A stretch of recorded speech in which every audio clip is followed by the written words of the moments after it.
Tuesday. Monday. Or Monday. Oh my goodness. Monday, June 30th, the final day of June. This is Studio 2. I'm Cherry Gregg. I forgot we have Monday. We're Monday through Thursday, not Tuesday through Thursday. Oh my goodness. I'm Kevin McCory in for Albie Wolfman-Arent. Today on the show, we're unpacking the big Supreme Court decisions that came down on Friday. The court said that universal injunctions that the lower courts have been using to put a check on the presidency are unconstitutional. So what's going to happen next? If a president signs an executive order that's patently illegal, how's that going to play out? We have a great local law professor in this hour to help us understand the impact of that ruling, plus the state of birthright citizenship, other decisions including one that allows parents to opt their kids out of public school coursework on religious grounds. Lots to unpack this hour, Cherry. Yes. And we want to hear from our audience, of course. Give us a call. What are your thoughts on these recent Supreme Court rulings? Call 888-477-9499 or email studio2@whyy.org. Yeah, and what's so interesting about these cases, because Friday was D-Day, Decision Day, is that the most impactful cases came down along ideological lines, 6-3. 6 conservative justices all lined up, and the 3 liberal justices dissenting powerfully.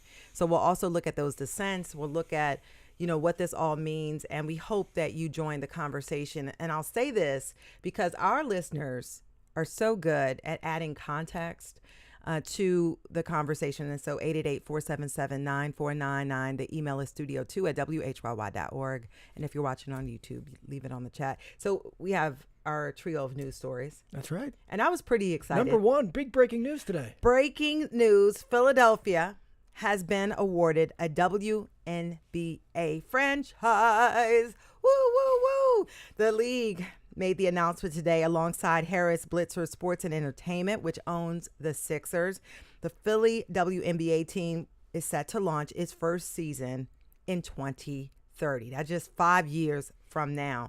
The league also announced today that Cleveland will get a team. Their first season will be in 2028. Detroit also gets one with its first season in 2029.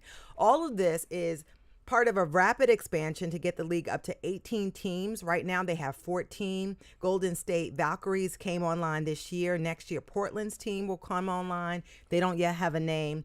But the WNBA and the NBA Board of Governors still needs to approve all of this. But bottom line, Philly is going to have a WNBA team. My dream has come true.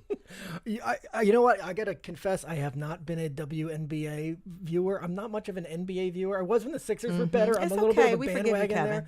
But it is very exciting. This is like the first new pro sports team that Philly's going to have since the Union came on board, the MLS team. And there's been a lot of groundswell of support for this happening in the past few years. The WNBA has skyrocketed in terms of popularity. And now Philly's getting in on the action. We have a great legacy of women's sports and women's basketball, especially in the city of Philadelphia. So this is exciting. Yeah, we used to have a team back in the 90s. It kind of folded. We had a professional women's team and it folded, but this is our chance really to make our mark. And by the way, the WNBA commissioner, Kathy Engelhardt, said that the league is confident that Philly will be a powerhouse both on the court and in the community. And if you're wondering where they're going to play, they'll likely play in the new sports complex arena in South Philly, where the Sixers and Flyers will also play. And that is scheduled to be completed by 2031. But managing partner of the Sixers, Josh Harris, says they hope to move up the timeline so that Philly's WNBA team could play its inaugural season in there. And so we don't know what the name was going to be. All that kind of stuff is fun, but we get a team. I'm sure that they're going to maybe open up ideas for what the name could be, I what the know. colors could be. That's kind of an exciting part of this. And as who the well. coaches could be. Yeah. Just so many things. Story number 2. Okay, we've got a big situation looming in the city of Philadelphia. The union that represents blue-collar workers is threatening a strike, and there's a deadline looming tonight at midnight. City of Philadelphia's contract with DC 33 expires tonight. The union represents the streets department, the sanitation department, the water department, the police dispatch, licenses and inspections. So this is a big deal. It is. All the city workers on the blue-collar side are seeking an 8% annual salary increase, while Mayor Sherelle Parker is saying 12% over 4 years. Parker was on social media over the weekend. Let's hear a clip of what she had to say about this unfolding contract drama. My administration is working with District Council 33 in an effort to achieve what is essential and necessary. But no mayor, not one, has ever proposed wage increases over one term as large as I am proposing. So the two sides remain far apart, as we were saying right there. The last time we actually had a strike, Cherry, I don't remember this. It was 40 years ago, and it lasted 20 days, and it created a situation where tons of garbage was piling up at city dump sites. So, the trash was not being collected, and I think it became essentially like you could bring your trash to a spot and just like throw it on the heap. So really hoping that doesn't happen this time around. Yeah, because it's summertime, and that's going to be a funky situation. And we have obviously big things happening in the summer in the city, especially 4th of July festivities this week. So if trash starts piling up, it's a nightmare situation. And I guess we'll see how the two sides can find some common ground. And people are probably wondering, 8% a year for the next 4 years is what DC 33 wants. Right. That's huge raise. And what they've said is that, look, we know we're not going to get rich working for the city, but our workers cannot afford the cost of living. They can't even afford rents. So they just want to be able to afford to live. That's their argument. But of course, that is a 8% every year for 4 years versus 12% over 4 years. That's a huge cavern that they have to close. So we'll see what happens. Everybody will be watching this, and we can't forget that the mayor says cleanest, greenest as her main initiatives, and DC 33 is a critical part of her priorities. And so they got to close that gap, and they only have a few hours to do that. Yeah.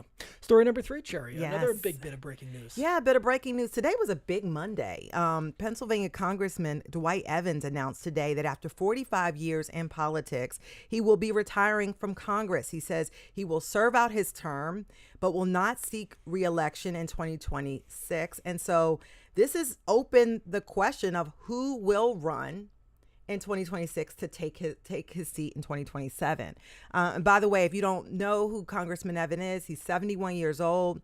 Last year, he suffered a stroke, but he has served many, many years as a state rep in West Oak Lane. He was Democratic chair of the House Appropriations Committee for 20 years, did a lot to revitalize Northwest Philadelphia, and is very beloved by that community. He took former Congressman Shaka Fattah's seat and has served since 2016. And so now, there are folks who are popping up and very likely to run for his seat. So it's probably going to be a very crowded race for this congressional seat, which represents large swaths of Philadelphia.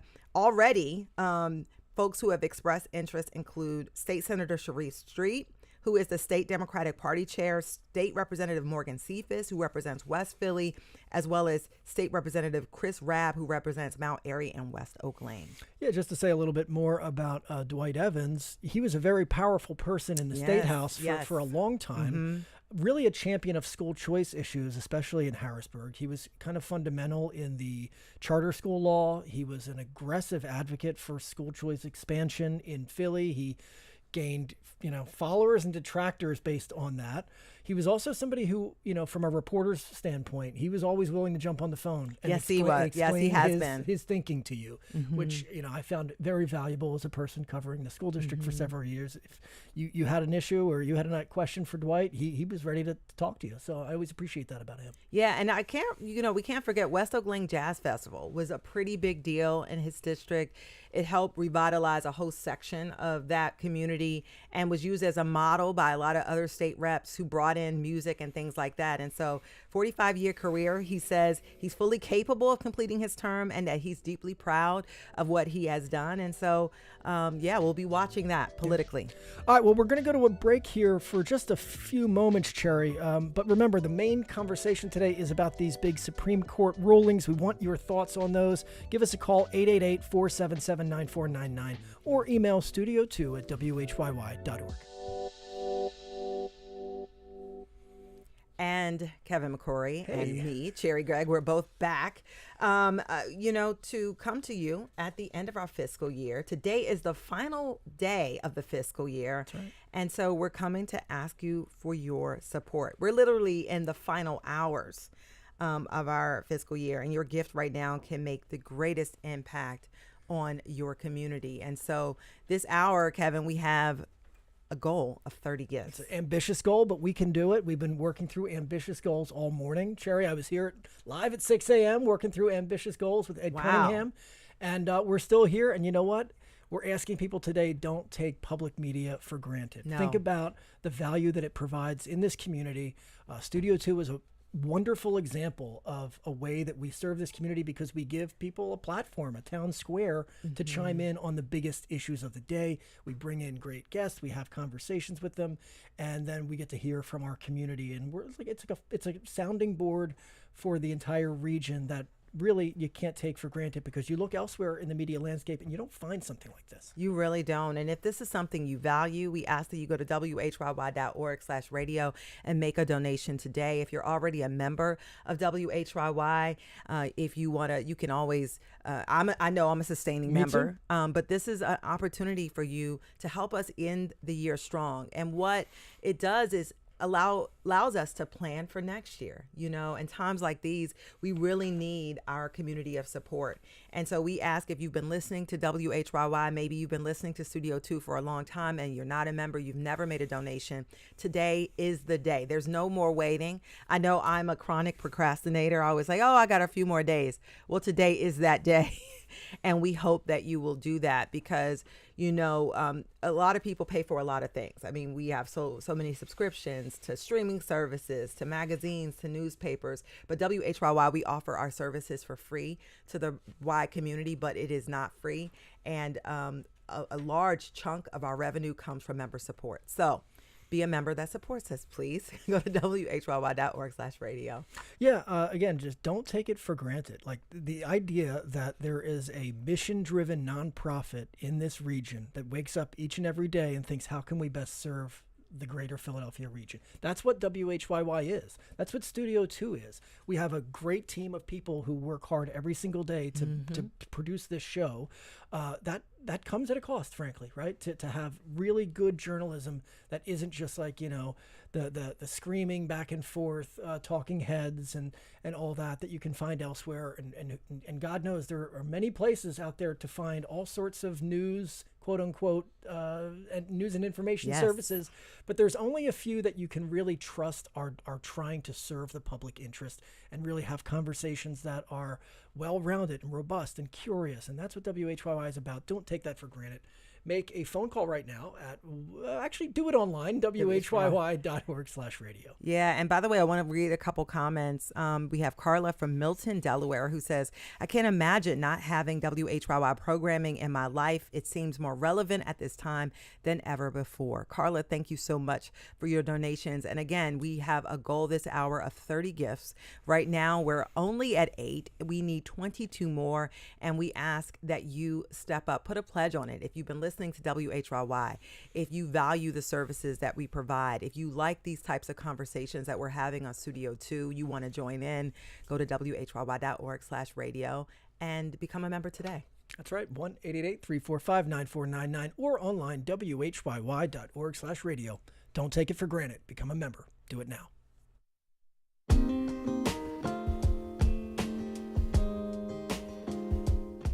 And welcome back to Studio 2. I'm Cherry Gregg. And I'm Kevin McCory, in for Avi Wolfman-Aron. Friday was decision day for the U.S. Supreme Court. The High Court's conservative supermajority handed down several major rulings, the most impactful of which reflect deep ideological divides on the bench. From birthright citizenship potentially being gutted in 28 states to parents now allowed to pull kids from LGBTQ themed lessons, the court's decisions raise new questions about who holds power: parents, presidents, judges, voters. To help us unpack the impact of the court's recent decisions, we have David Cohen, professor of law at Drexel University's Thomas R. Klein School of Law, with us in studio.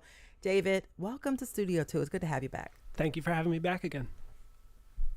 So, David, I'm just curious. If we look at this big decision on the universal injunctions, this has been a way that the lower federal courts have put a check on presidential power. And the majority in this case seem to be arguing like they were overreaching. Do you see this as a check on the judiciary that was appropriate, or what? I don't think it was an appropriate decision, but the Supreme Court certainly disagrees with me. They held 6-3 that lower courts cannot issue these universal injunctions against presidential action, even if the presidential action, like in this case, is completely at odds with the Constitution. All the lower courts can do is issue relief to the plaintiffs in that case. So the people who actually had the resources, the time, the energy to bring the case, they can get relief, but anyone else has to do the same thing with a few exceptions. And so I think that's a real problem because the president gets to basically do what the president wants, except for the actual plaintiffs in court. Yeah, I want to talk because this has a very broad reach, far beyond birthright citizenship, which, by the way, the court did not actually rule on whether or not they did not touch that particular issue. And so I want to play this clip with from President Donald Trump, who called the limiting of nationwide injunctions a big win on Friday. He called it a big one. And during a White House press conference, he listed the agenda he'll now move forward with as a result of the court's ruling. Take a listen to what he had to say. And some of the cases we're talking about would be ending birthright citizenship, which now comes to the fore, ending sanctuary city funding, suspending refugee resettlement, freezing unnecessary funding, stopping federal taxpayers from paying for transgender surgeries, and numerous other priorities of the American people. And so this ruling drastically limits universal injunctions. It makes it harder, as you said, David, for, judges to stop him. Tell me about the ripple effect. And before we even talk about birthright citizenship, talk about the ripple effect of this ruling and how it can be applied across many, many cases. Yeah, so right now there's dozens of these injunctions in lower courts against the policies that the president was just talking about, because he's been acting in a way that goes beyond law in a lot of different manners. And the lower courts have said you can't do that. And in saying you can't do that, they have said we're going to stop you until a final ruling on the case, whether it gets to the Supreme Court, but we're going to stop you for now. But with the Supreme Court decision on Friday, he now has carte blanche to go forward with a lot of these policies. And so it's not just birthright citizenship, it's the list that he mentioned.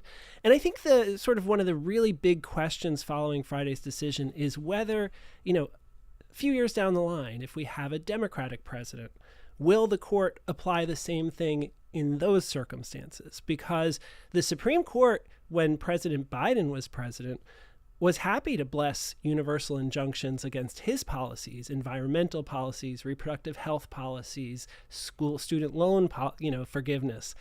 They didn't seem concerned about universal injunctions in those cases.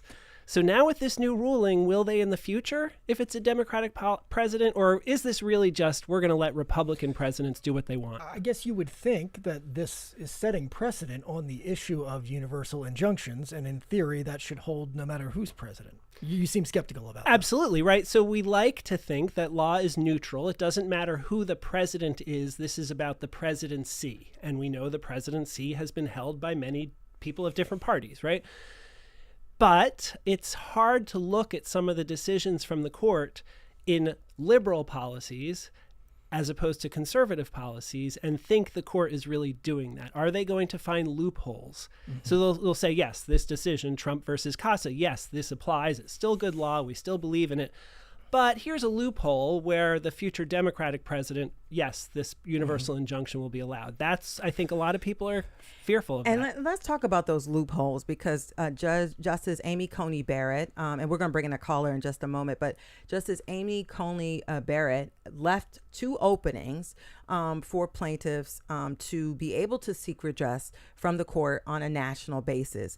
One is using class actions, and the other is really arguing and proving that to not do so would have irreparable harm to those plaintiffs. Can you explain, are those easy avenues to pursue?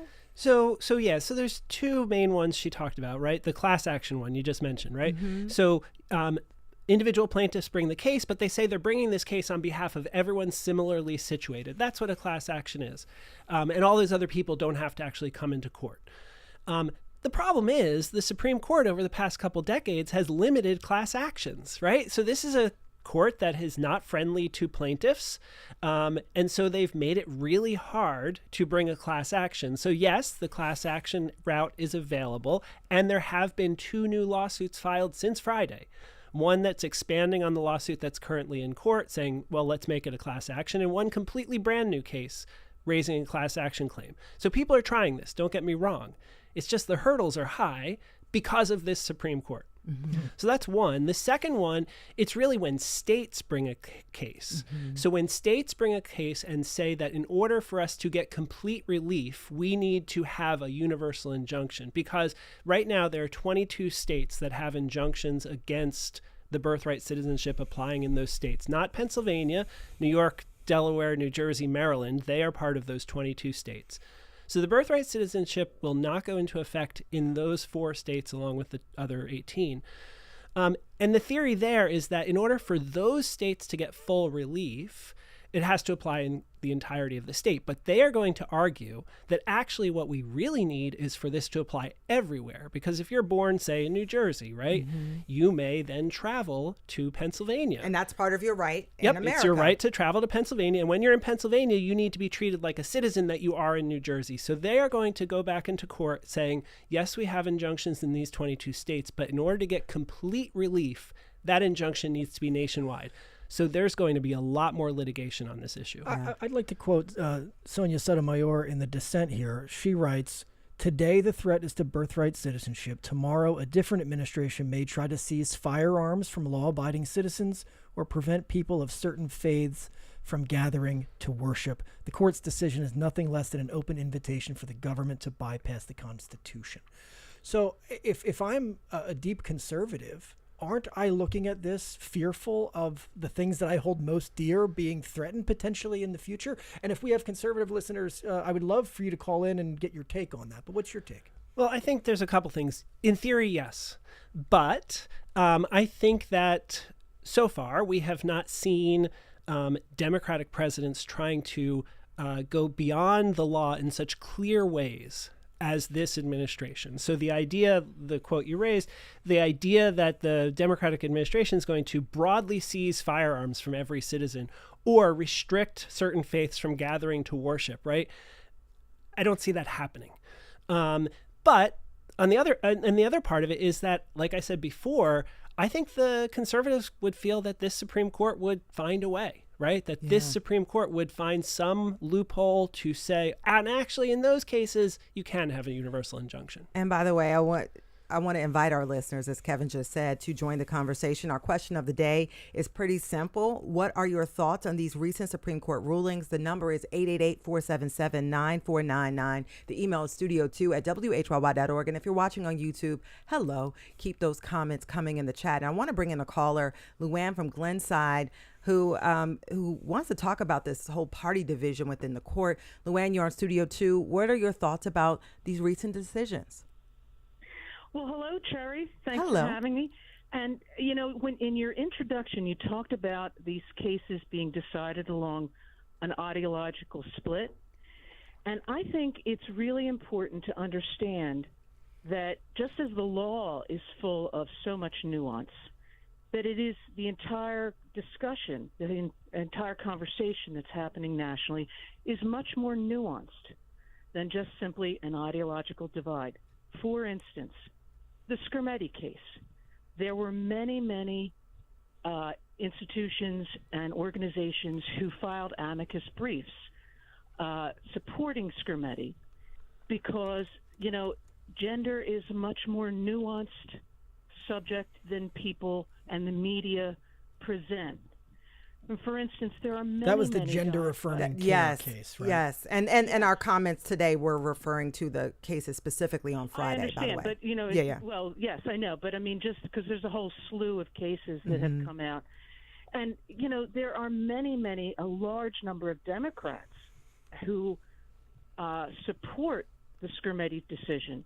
There's an organization called DIAG, D-I-A-G-A, that is Democrats informed about gender and the nuance and the complicated areas of this you know, and so that it's really not there are so much more than to say there's a strict ideological divide. And in so some many ways, I things. agree with you, Luann. And just to be clear, and thank you, that's Luann from Glenside on the line, pointing out something very important. And just to be specific, we were talking about the biggest cases that came out Friday, and not making a broader conversation about the entire term there. And there was a case that came out Friday that we talked about related to the Affordable Care Act, which it was a 6-3 decision, which included conservatives and joining with liberals Democrats. Exactly. together. Though, I think the caller's absolutely right? No justice is perfectly along any ideological lines, although there are some more than others.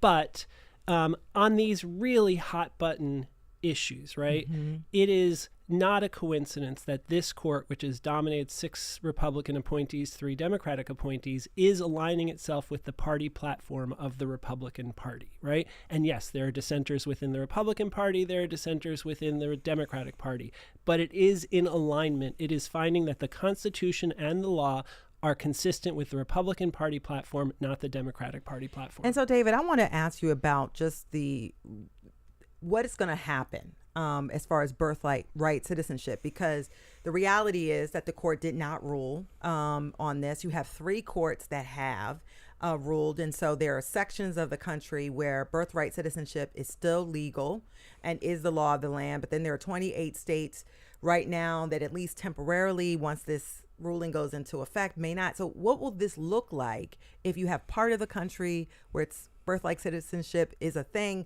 is real, and other parts that aren't? Well, so it's important to understand, right?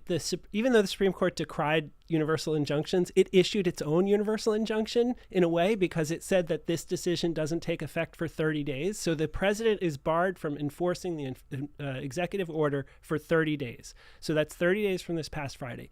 In those 30 days, we are going to see a lot of action.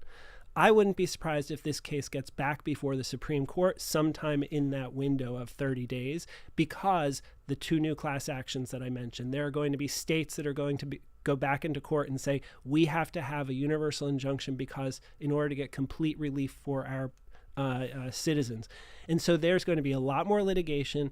And look, if this executive order does go into effect, right, if this litigation does not result in it being stopped sometime in the next 30 days, it's going to be chaos. There are going to be people traveling across state lines who don't know what their citizenship status is. There are going to be people who are born in one state, not a citizen, but then now they go to another state, they are a citizen, or vice versa. It's going to be a recipe for chaos, and this is exactly why we have the 14th Amendment, to avoid that. And I wonder also, are the courts prepared for this, increased amount of litigation? Because the Supreme Court only takes a certain number of cases every year, and now they're saying they're the only ones that can really make nationwide decisions. And so I'm just thinking, there's not going to be more justices. Are they going to hire more staff? Like, how are they going to deal with this influx of lawsuits? Yeah, I mean, this is one of the effects of this case. It says basically you need to have a lot more lawsuits. So it's the district court judges who are going to be overwhelmed. They're going to get hundreds upon hundreds a week, probably, of these cases. And that's just a small portion of the people who are affected by this, but now they all have to go to court. But you do see a path where potentially the Supreme Court would have to rule on the merits of birthright citizenship. Yes, I think eventually. I mean, in this case, they basically have said this is not a final decision in this individual case, because the plaintiffs still have an injunction with respect to themselves. That was a preliminary injunction, which means you still have to litigate the case to a final resolution. That will get appealed eventually to the Supreme Court. So the Supreme Court is going to address this issue sooner or later, probably sooner. Wouldn't a lower court have to reject, essentially rule that birthright citizenship is illegal for then there to be an appeal to the Supreme Court? And that's what I guess some liberals say is like the gamesmanship that's happening here, is because everybody knows it is the law of the land. Yeah, I mean, every court that has addressed the merits has said that his executive order is unconstitutional. There's only just a few squeaky wheels among the academics who say that otherwise, but otherwise everyone agrees it's unconstitutional. So that's going to continue to happen in these individual cases, maybe a class action too.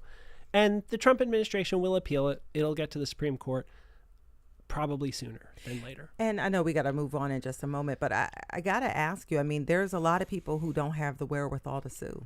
Yeah, absolutely. And I just think about, having been involved in a lot of lawsuits earlier in my career, I just wonder, like, how is this going to impact regular people and who are having their, who may be impacted by something like this, who live in a state that's not going to sue? Like, what's going to happen to regular folks if they don't have the means to participate in the legal process? I mean, this was the benefit of universal injunctions, is to avoid telling every single person that a law affects, you have to find your own lawyer and get your own time to go into court. That's what universal injunctions avoid happening, the necessity of happening. Now, people who don't have the time or resources, they're going to be left out in the cold unless the class action or state relief winds up working. It's going to be busy. Yeah, busy. Let's pivot to one of the other decisions that came out where the conservative majority basically sided with a group of parents who were saying that they should have the right to opt out of certain coursework. In Maryland, that was the school district that this case was based in, where LGBTQ themes were being discussed and presented, and the Supreme Court agreed with them. They said, yes, the school district does need to allow you that opportunity to opt out. Now, you have the dissent on the liberal wing of the bench saying that this is going to have drastic ripple effects for public education and, just could be logistically like mind-numbing, the amount of things that you might have to deal with. How do you see this case? Yeah, I mean, again, I think the dissent has the better argument here. The idea that parents get to opt out of these. Look, these were 5 books that were in a shelf of a lot of books that K through 5 students could read, that teachers may want to introduce as part of general reading as opposed to just make available to some students to read. And now parents get to say, I don't want my student being a part of that because of religious objections. That opens up the door for all sorts of religious objections, right? So maybe you've got religions who think that women shouldn't be working, and you've got, a woman who is a book about a woman who's working in business, and I don't want my student reading that. That goes against my faith. Now you've got liberal religions who disagree with abstinence only or may disagree with capitalism, right? Basically, you can find people who have religious objections to a lot of different things, and now school districts are going to have to accommodate those students who say, I don't want to be a part of that. That's chaos. And when you imagine this, like logistically, what does that mean? Right. Like, do they go to the gym? Do they go to the lunchroom? Where do they go? Who supervises them? What do they do in the meantime? This is why Maryland, the district in Maryland, they originally had an opt-out policy, but they said it didn't work for all these reasons. And I want to throw this because in her dissent, Justice Sotomayor warned that the court is turning away from multiculturalism. And I want to, do we risk sort of public schools becoming less public because everybody's not really part of the learning? Yeah, and so, look, to be fair to the majority opinion, I think they really think that they are furthering multiculturalism because they are saying, look, we have people of all different faiths, and we want to respect those faiths and respect the children of those faiths. But I think Justice Sotomayor in dissent has the better argument saying, look, books touch on all sorts of different topics. They show all different families. They show all different lifestyles. They show all different ways of being good in the world. And students need to be exposed to that and see that, look, this is a book about 2 men who got married and the family that celebrates them.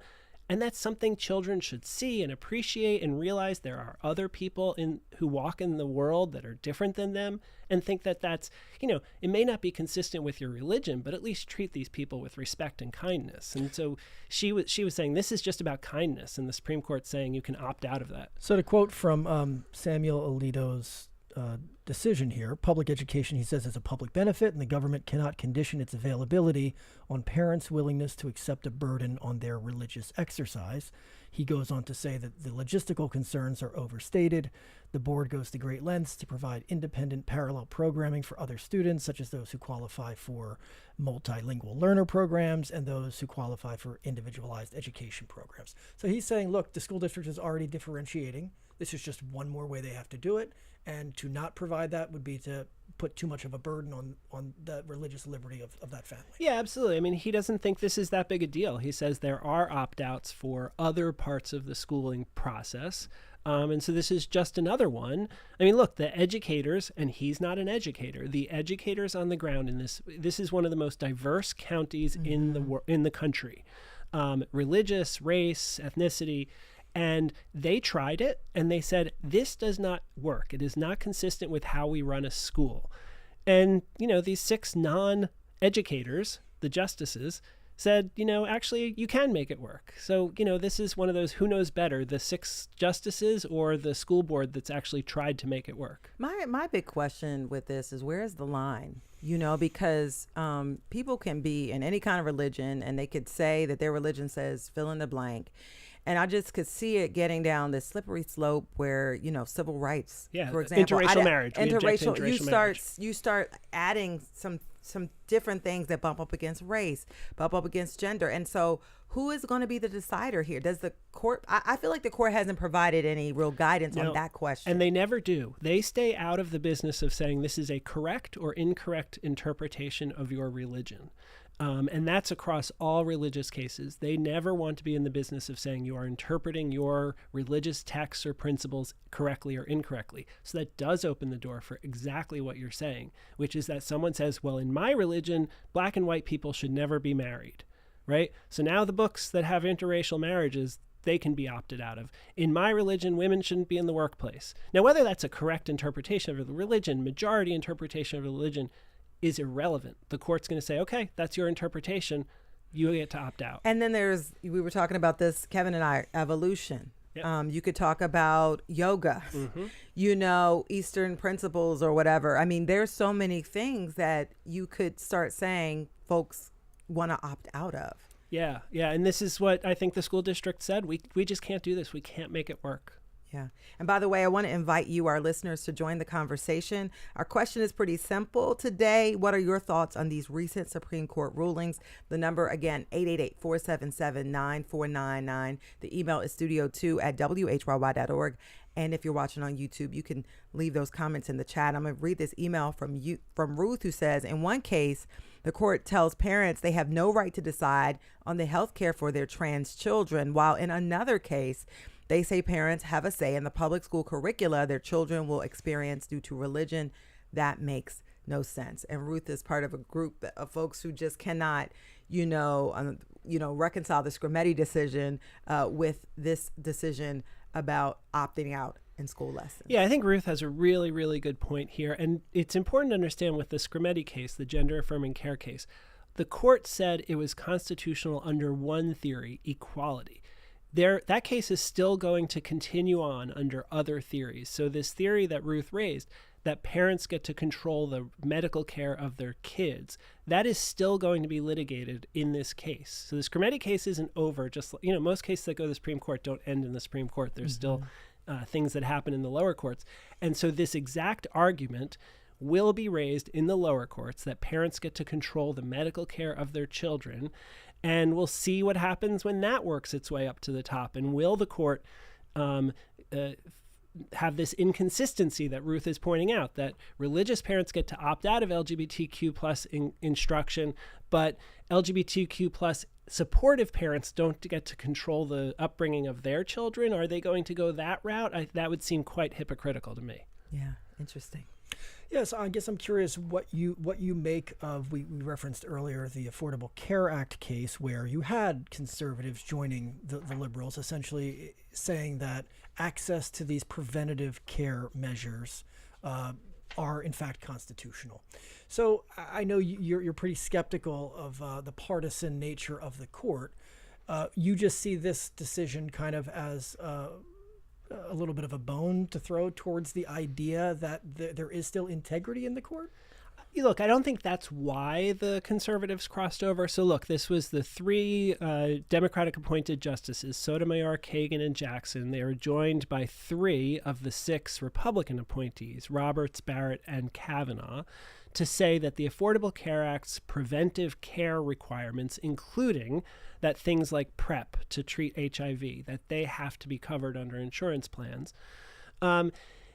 And the Supreme Court said that that is okay. This was a complicated question about the structure of administrative agencies and who gets to appoint them and when the president has to. So it was really sort of, the actual merits were sort of, or the issues around HIV and PrEP and preventive care were in the background of this case. But yes, those 3 did cross over and join the liberals. That happens. That does happen. And why? the three that I just mentioned, they are very conservative. They're not as conservative as Gorsuch, Thomas, and Alito. Those three are very conservative. They almost never vote inconsistent with the Republican Party platform.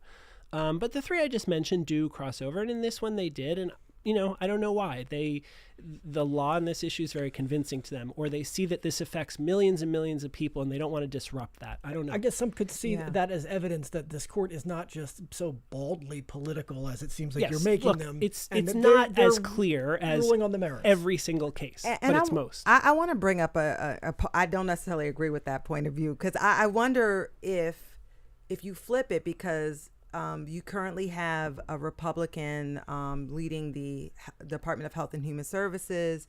And could that lead to, does that open the door for politically motivated changes to Obamacare now that, this court in that way has made this decision? I just wonder if you flip it, how that works. There's two things on your point. One, they did reiterate that the Secretary of the Health and Human Services, which is Robert F. Kennedy Jr., right, has the authority to remove all of these people at will. So if he's unhappy with these recommendations and wants them changed, he can put in place people who will have the recommendations he wants. So in issuing this ruling upholding the Affordable Care Act's preventive care requirements, the court did reiterate, well, Bobby Kennedy can change all that. Mm-hmm. So that's one. Two, in this case, there was a separate claim from this employer saying, I'm a religious employer, sort of along the Books case we were just talking about, saying I'm a religious employer and I don't want to cover HIV PrEP medicine. And the lower courts said, well, actually, okay, you can opt out of that because of your religion. And that was not at issue in this case. So maybe these three conservatives were comfortable with the fact that this employer was already allowed to opt out of what it didn't want to because of its religion. And so you had a situation where employers who have religious objections could opt out. And also there is Robert F. Kennedy Jr. in office who can make changes and remove PrEP. And so the impact wouldn't be as sweeping as possible. And that's what I was thinking about this. I do want to pivot and make sure that we talk about the case Free Speech Coalition versus Paxton. And let me just explain it quickly. The court upheld a Texas law requiring porn sites to verify users are over age 18 using ID, credit card, or biometric data. And the justices said protecting minors justifies this burden. And dissenters warned it threatens privacy. I want your take on this decision. I know it's limited right now to just that's Texas law, but it could have reverberating effects. Yeah, I mean, look, the Supreme Court, this was an opinion written by Justice Thomas, another split Republican appointees versus Democratic appointees, 6-3. And they really, just said it doesn't matter what the free speech rights are of adults. They can be burdened in order to protect children. Yeah. And that Texas thinks it's protecting children with this age verification system, and so they can do that. Now, if California thinks it's protecting children by having age verification requirements to go on, say, the NRA website or a gun purchasing website, maybe now California can do that. It's really saying, and we've known this for a long time, minors have less constitutional rights. And in making sure that minors are restricted, we can impact adults too. Yeah, I mean, I'm just curious, has this ever been fought out over movie ratings? If I'm 15 and I go to see a rated R movie and they say you can't, is there somebody who's willing to take up my free speech case? No, because that's private industry, and so this only applies to the government. Now, if Texas were to pass a law saying that movies have to do that would be different. But this is government requirement on these private sites. These private sites don't want that because they want the freest interactions possible. But this is Texas requiring this. So I think we're going to see this proliferate in a lot of states. And we may see it in other areas where there has to become age verification in order to get onto the internet for certain sites. And by the way, and we do have a caller that I'm hoping we can squeeze in, but Justice Kagan asked, what if Texas could do better? They were very, this is, people have a right, adults have a right to watch porn and not have to give up all their private information, like their driver's license information. And so she said that there are ways to verify people's ID without having them give so much sensitive information. And what did you think about her dissent and some of the thoughts on, not having such a high bar for verification on these sites? Yeah, I mean, look, I'm not an internet privacy expert or internet technology expert, but I think she's got a point, right? The concern is that Texas will now have a database of people's IDs who use these sites. And maybe no one's really concerned about some sites, but hey, maybe Texas will be concerned about sites where LGBTQ sites, right? And now we have a list of our people in Texas who are adults who go to sites that have, say, gay sex. And now we want to target them for certain policies because it's certainly not a most favorable legislature with respect to LGBTQ issues. So those are the real privacy concerns here. And people have. I'm just curious, could this be extended out to just like social media in general? Like with all the conversation about the ill harm on teens for Snapchat, Instagram, etc. Say a law wanted to come down to say you have to prove your age to be able to use a site like that. Does this law kind of open the door for that? Yeah, I think we're going to see that tested. Where there's been all sorts of different policy proposals in order to protect kids from predators on the internet or even just ads that are targeting them around eating disorders and those kinds of things. So maybe we'll have a state try to impose a similar age limit for something like that. Yeah, I want to bring in another caller. We have Trish from Newport, Delaware on the line. Trish, you're on Studio 2. What's your question or comment? My comments on the birthright citizenship, and Pennsylvania is one of the few states in this area that isn't in on the lawsuit to allow people to have citizenship, and I just urge everybody with a conscience to please call the AG's office, email them, do whatever, send letters or whatever, because July 27th is when the door closes on people. Yeah. Or the governor's office, because the governor can join the case too. Yeah, thank you. That's Trish from Newport, Delaware. I also want to read these comments from Christine, who says, I think the ruling itself, and she's referring to that birthright citizenship universal injunction ruling, says, I think the ruling itself is neutral and even good if it stops one judge from making national law, but the constitutionality of birthright citizenship should have been found to be constitutionally correct. We only have about a minute and a half left, but I want to just ask this question because I think about last term and I think about the court giving immunity to presidents. And it was a case that involved President Donald Trump. And I think about this ruling on birthright citizenship and universal injunctions. And I think when we go 20 years from now, when we look back to the last couple of terms, what do you think will be the major takeaway that sort of sticks with us for years to come? I think what we're seeing is the Supreme Court giving extreme deference to Donald Trump. And history will tell us, and the history of what's going to happen in the next 20 years, whether that was about Donald Trump and no one else, or was that really about the presidency and it will apply to other presidents? And I have concerns with either one of those, but certainly if this is really just about Donald Trump, that is the most concerning. If this is the Supreme Court saying Donald Trump is special, he gets immunity, we can't stop his executive orders, and then in the future does not give immunity to other presidents and does stop executive orders of other presidents, that's going to be very concerning.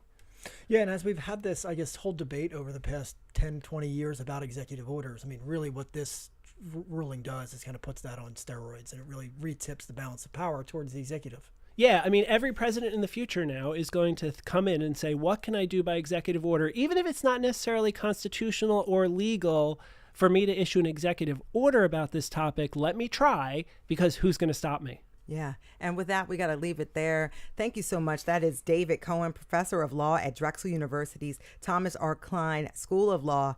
Thank you so much for being here on Studio 2 and helping us parse through all of this. We appreciate it. It's hard, but thank you very much.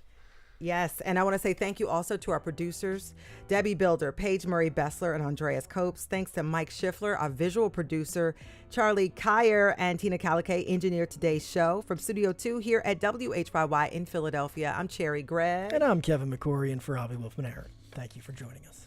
See you tomorrow.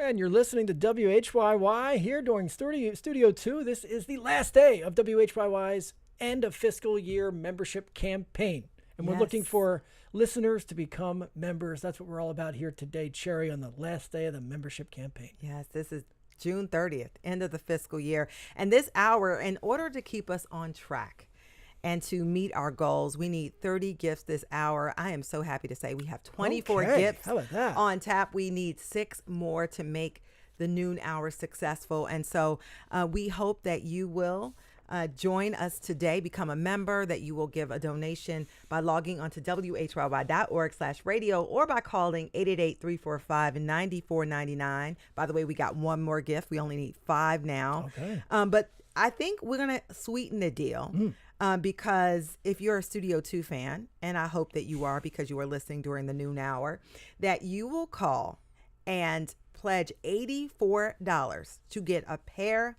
of tickets to WHYY Studio 2 presents the Great Philly Pop Culture Showdown. And I'm here with Kevin McCory, our executive producer, and this is like an idea that had been percolating in the back of your brain, and now it's coming to fruition. And and explain to people why this is going to be a great event. Well, we want to have a chance to commune with our audience in a way that's fun. Like we've been out on the road doing like serious conversations. On the road series, we do those, of course, but we also like to kind of flex our like sense of humor around here sometimes. Our fun muscle. And our fun muscle. So this is like an evening of trivia and fun with the voices of WHYY, and we kind of conceived it so it's like Team Cherry, right, versus Team Avi. And so, Cherry, on your team, it'll be Tom McDonald and Mike and Scott. And on Avi's team, it'll be Peter Crimmins and Shirley Min. And I'll play the role of, like, you know, the Alex Trebek game show host type.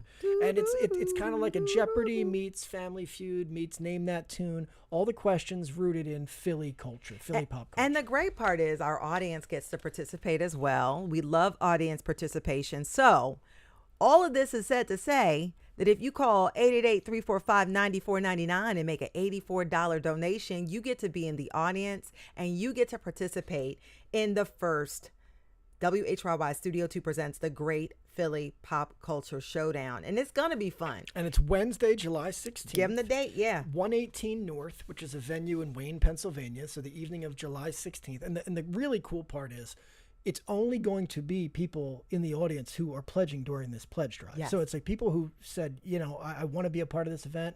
I'm going to make that donation. It's going to be like a robust WHYY community. It's not like people from the street are going to be wandering in. Nope. It's going to be people who care about public media. Exclusive, by the way. And the tickets are only available over the phone. So you have to call 888-345-9499. And like we said, today is the final day of our fiscal year pledge drive. We need 30 gifts this hour. We're at 28 so far. We only have 2 to go.